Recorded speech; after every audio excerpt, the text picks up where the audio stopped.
ايه رأيكم بقى هنعمل مع بعض النهاردة المخلل الجميل ده؟ مخلل اللفت بطريقة ولا أروع من كده.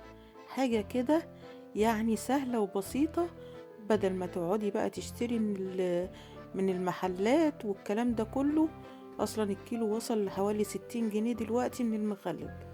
فاحنا هنعمل بقى مخلل اللفت في البيت، وده الموسم بتاعه. هنقطع المخلل بقى بالطريقة دي. القشرة الجميلة دي بتعمل حاجات كتيرة جدا بصراحة، اختراع روعة.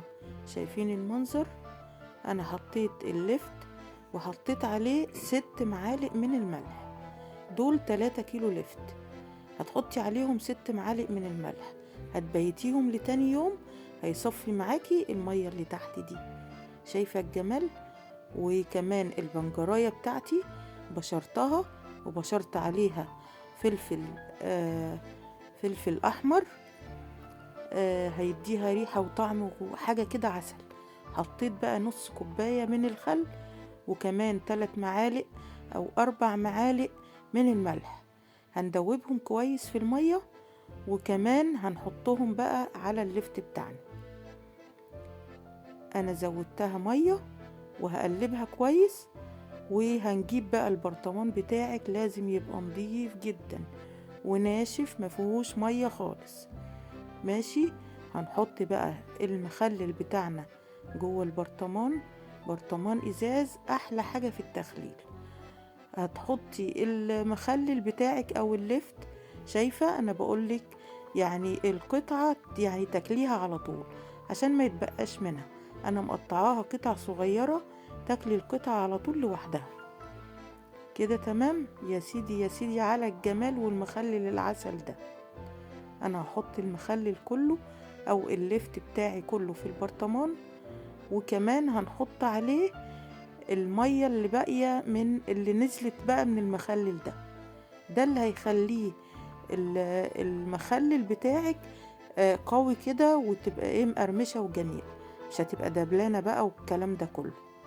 حطيتهم طبعا على الجزر على البنجر والفلفل. وهكمل الباقي بقى مية مغلية وبردت. المية بتاعتك تكون غلياها وتسبتيها لما تبرد.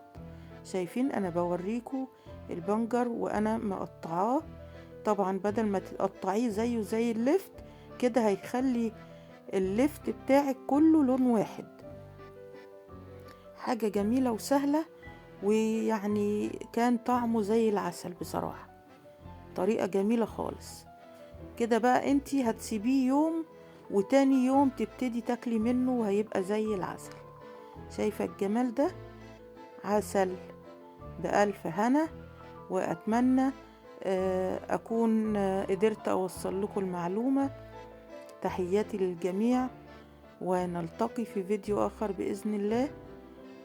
شايفين شكل اللفت عامل ازاي؟ حاجة كده عسل. طبعا اللفت ده الموسم بتاعه الشتاء. انا يوم وتاني يوم طلعت منه بالشكل ده.